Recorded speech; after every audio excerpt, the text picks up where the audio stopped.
Sebuah bengkel las yang berada di kawasan Jalan Holis, Kelurahan Warung Muncang, Kecamatan Bandung Kulon, Kota Bandung, ludes terbakar pada Selasa siang 6 Mei. Tidak ada korban jiwa dalam musibah kebakaran tersebut, kerugian ditaksir puluhan juta rupiah. Seperti inilah video amatir warga yang merekam kebakaran bengkel las yang berada di kawasan Jalan Holis, Kelurahan Warung Muncang, Kecamatan Bandung Kulon, Kota Bandung pada Selasa siang.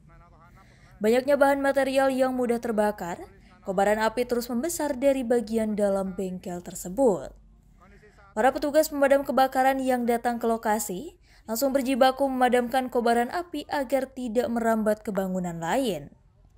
Kobaran api berhasil dipadamkan 1 jam kemudian setelah petugas mengerahkan 7 unit mobil pemadam kebakaran. Belum diketahui penyebab kejadian kebakaran tersebut.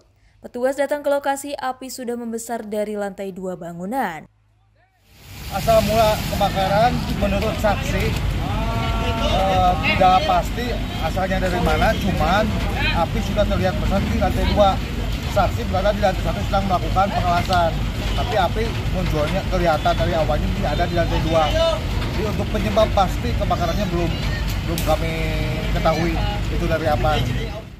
Tidak ada korban jiwa dalam musibah kebakaran ini, namun kerugian ditaksir mencapai ratusan juta rupiah.